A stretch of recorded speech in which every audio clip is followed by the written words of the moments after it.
Olá, que alegria! É um prazer muito grande, um privilégio estarmos juntos para o nosso café com fé ou café e fé. Alguém me perguntou outro dia, é café com fé ou café e fé? Eu digo, os dois servem, tanto com fé como e fé, porque nós estamos aqui para tomar esse café e pensar na fé que o Senhor Jesus Cristo nos dá. E nós estamos sempre trazendo alguém especial, alguém que é companheiro de caminhada. Nós vivemos aqui nesse planeta precisando de companheiros. E mais uma vez, o Márcio Frois, nosso amigo, nosso irmão, está conosco aqui para a gente conversar um pouco sobre as verdades da Palavra de Deus. Nosso objetivo é sempre trazer aqui, proclamar o Evangelho de Jesus Cristo, a boa notícia do Deus que se fez carne e habitou entre nós, cheio de graça e de verdade, para que nós o conheçamos. E os links das nossas redes sociais estão aí na sua tela para que você possa conhecer e saber o que nós estamos falando aqui, e também você ter oportunidade de pesquisar e poder dar alguma sugestão para que a gente possa conversar, como eu digo sempre, de coração para coração, porque não tem outra forma melhor. Você pode ser um aliado nosso, um parceiro aqui. Eu sempre repito, em 3 áreas que você pode nos ajudar. A primeira é no campo da oração, da intercessão. Nós vivemos com lutas espirituais, e para a publicação desse nosso programa tem problemas, tem dificuldades, e você, por favor, seja um parceiro nosso na oração. Também, se você puder, para a sustentabilidade dele, tenha a oportunidade, e se for para a glória de Deus, contribuir para a manutenção do programa. E compartilhe com seus amigos, compartilhe com aqueles que você acha que precisam. Então, aí você vai pegando aí a sua xícara, e nós vamos já conversar sobre esse assunto de hoje, que nós vamos tratar sobre a ansiedade, ou da ansiedade ao descanso. Já a gente volta.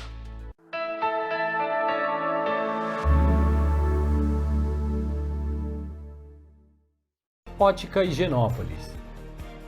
Há 35 anos no mercado óptico de Londrina, sempre com novidades em produtos e tecnologia. Nossa equipe está preparada para dar uma verdadeira consultoria, facilitando a escolha de seus óculos para correção ou proteção solar. Ajuste de óculos personalizados, respeitando o conforto e anatomia do seu rosto. Ótica Higienópolis. Avenida Higienópolis, 346, em Londrina.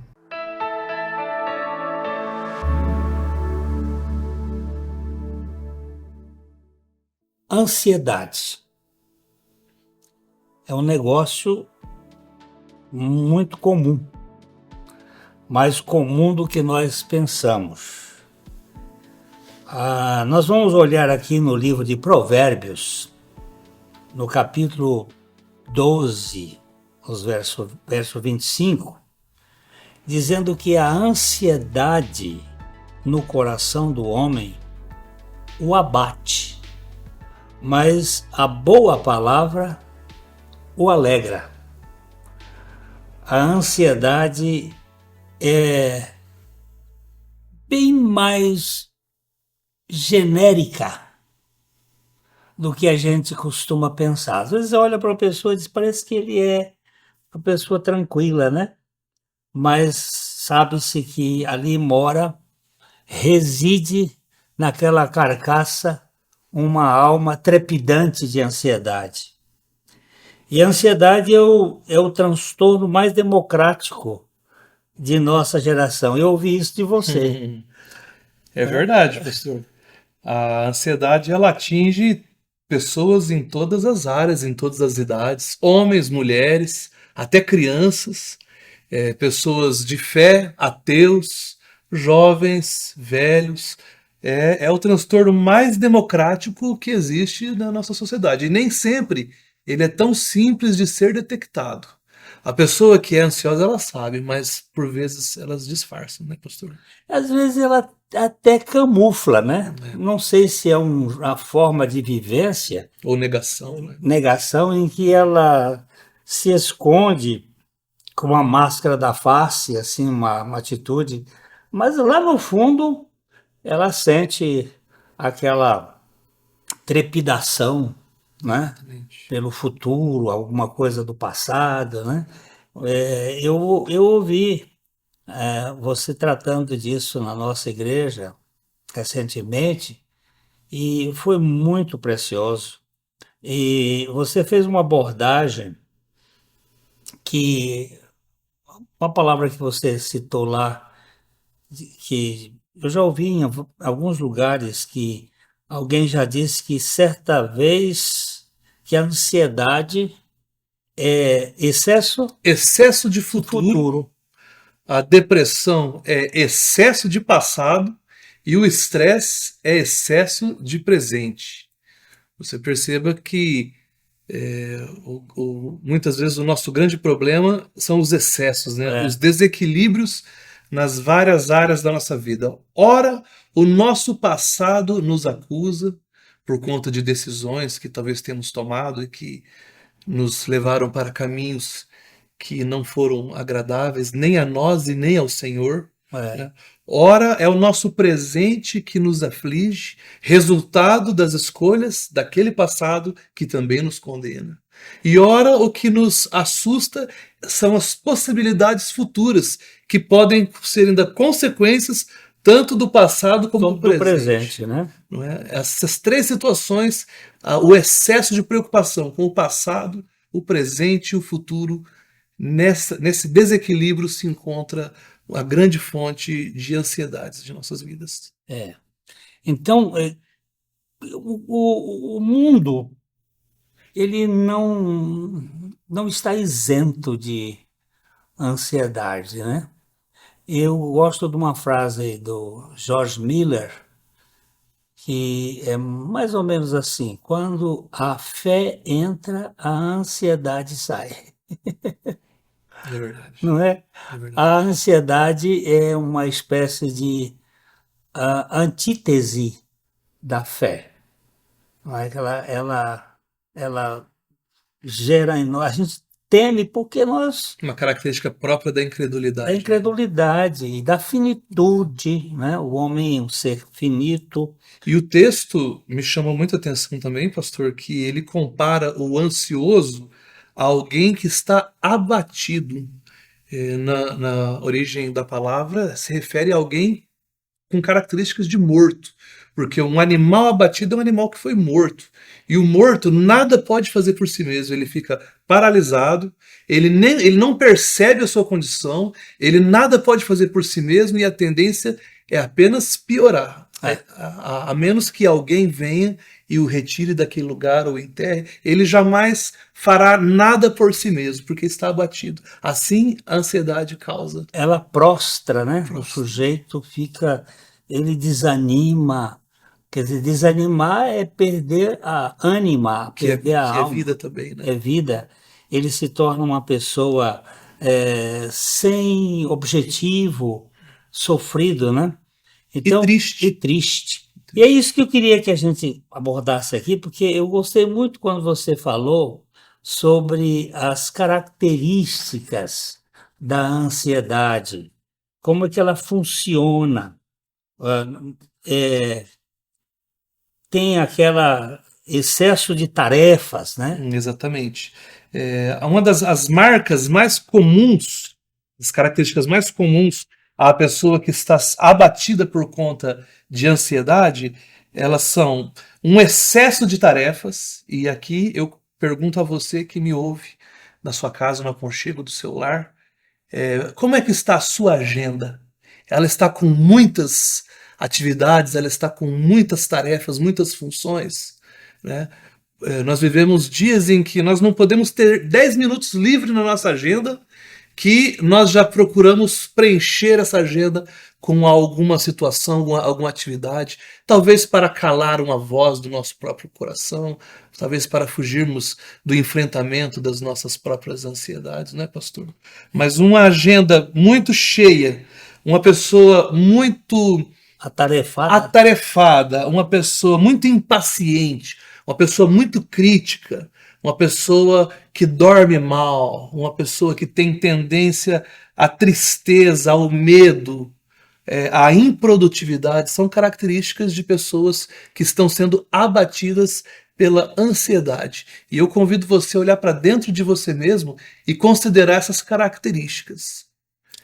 Talvez eu e você estejamos vivendo uma vida aquém daquilo que o Senhor tem para nós, muito em função da ansiedade instalada em nossa vida.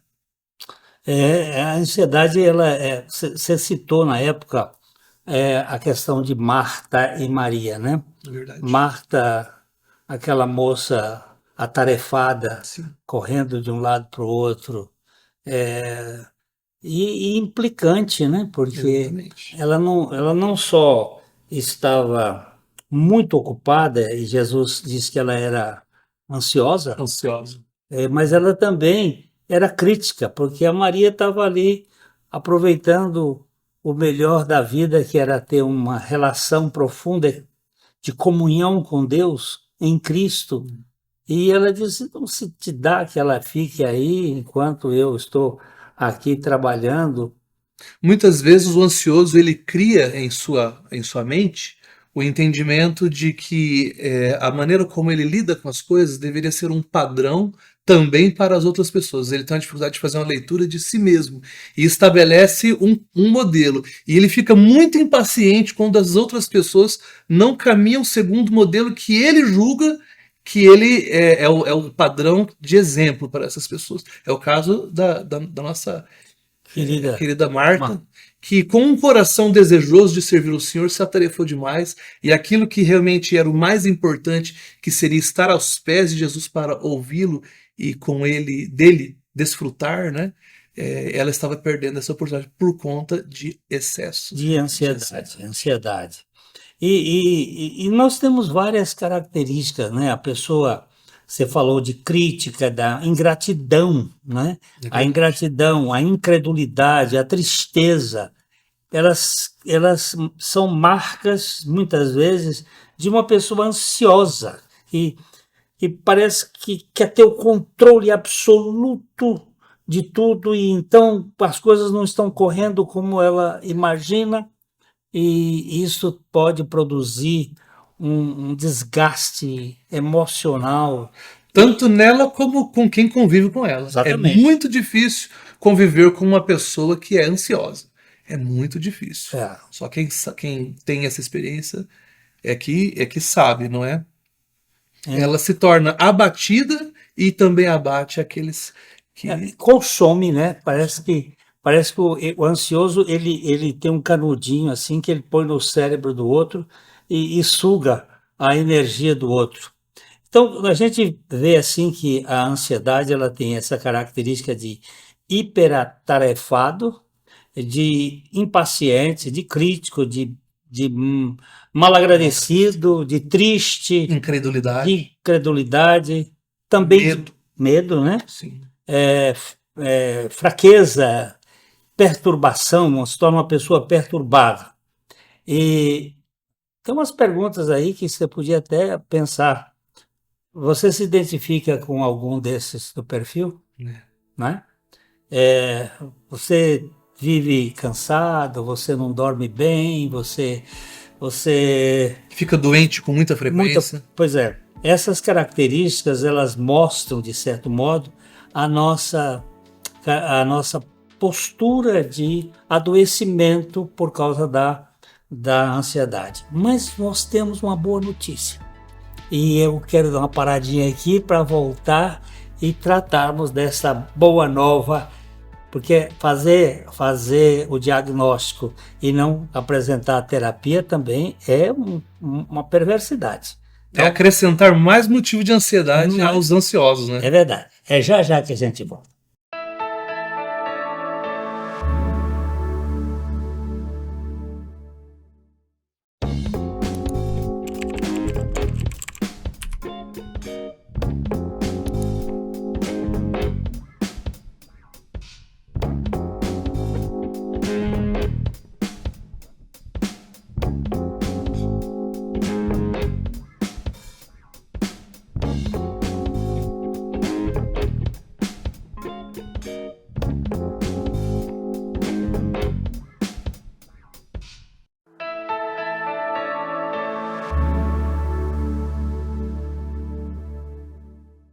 Eu falei para você que temos uma boa notícia.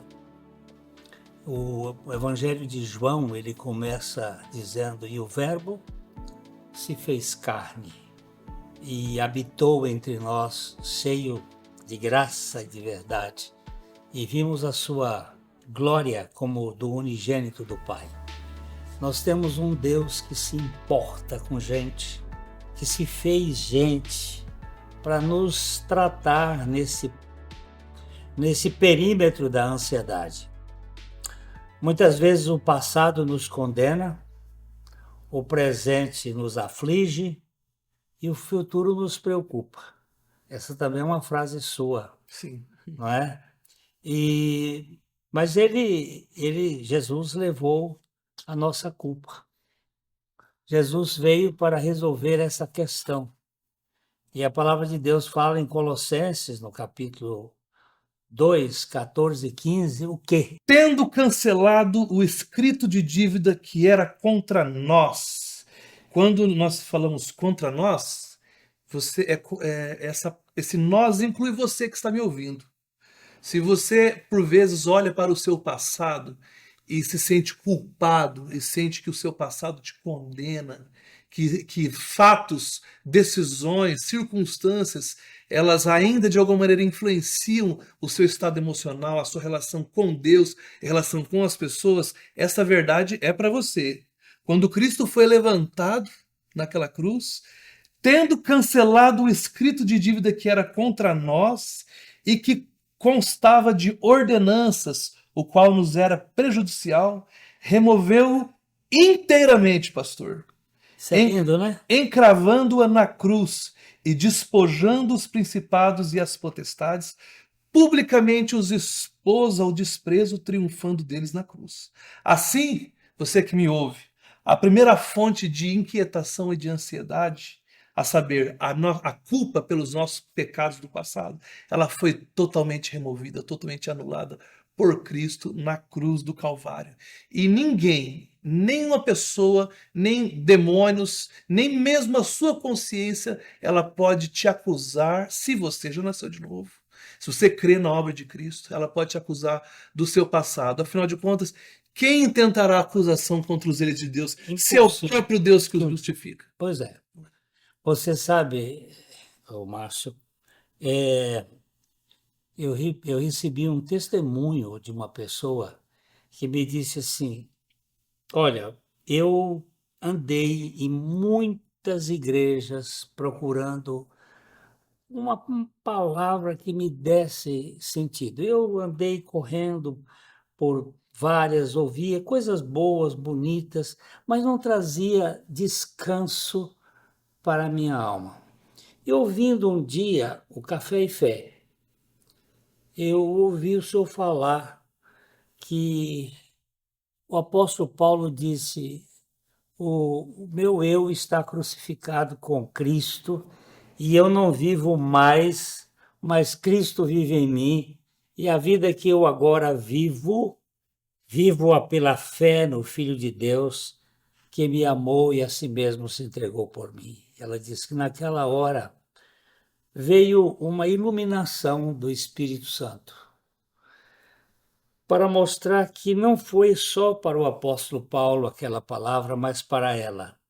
Que a obra de Cristo, além de nos dar perdão, ele nos dá, nos faz unidos a ele e tira de nós aquele dominador, aquele homem velho, servo do pecado, para que ele venha viver em nós.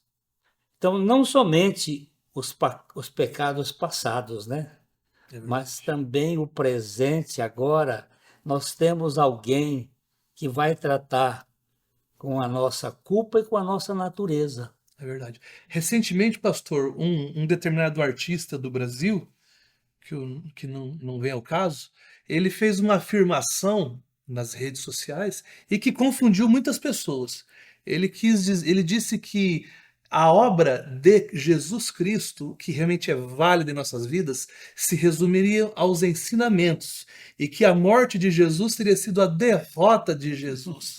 Ele sugeriu isso e muitas pessoas, por falta de entendimento, não compreenderam ou concordaram com ele, né? Porém, se Jesus Cristo foi na cruz do Calvário que ele demonstrou todo o seu amor, se Jesus Cristo não tivesse morrido na cruz do Calvário e tivesse deixado-nos apenas os seus ensinamentos, os nossos pecados continuariam ainda na nossa conta de pecados. É a morte e a ressurreição de Jesus que garantem o perdão dos nossos pecados passados, garantem a vida de Cristo vivendo em nós no presente, nos levando a morrer juntamente com Ele e ressuscitando para uma nova vida em novidade de vida. É na cruz do Calvário que Cristo demonstrou todo o seu amor e todo o seu poder. Porque para criar o universo, pastor, ele apenas falou, mas para salvar o pecador, ele precisou morrer e ressuscitar. Essa obra é em seu benefício, em meu e do pastor, né? Em nosso benefício, né? A gente tem que entender que a cruz é o ponto central do universo. Não é o Monte Everest na Terra, não são as constelações. O ponto central é a cruz, porque lá Deus, em Cristo, o Deus, Jesus, o homem, as duas pessoas ali, as duas naturezas numa só pessoa, realizou o que era impossível, que é desmanchar o pecado de Adão, que não é só um pecado para o homem, mas que ele teve influência no universo, no cosmos. Nós temos uma lei da entropia aí que, de certo modo, mostra o envelhecimento da matéria, que é uma forma de falar da morte, a caducidade da matéria. E Cristo realizou ali na cruz foi algo tremendo. Foi tão profundo que o sol ficou escurecido por 3 horas. Isso não tem nenhum fenômeno que explique essa escuridão, para mostrar, para ocultar a fealdade de Jesus Cristo na cruz, porque ele se tornou a pessoa mais feia que já existiu neste mundo. Sabe por quê? Porque ele levou sobre si o pecado da humanidade.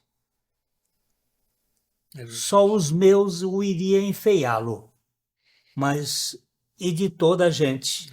E se Jesus ele tivesse apenas entre aspas, se ele tivesse apenas tratado com os nossos pecados do passado, pastor, e não nos desse uma nova vida com ele em sua ressurreição, no instante seguinte ao perdão do nosso pecado, nós começaremos a acumular novamente uma quantidade incontável de novos pecados, porque a natureza não foi trocada.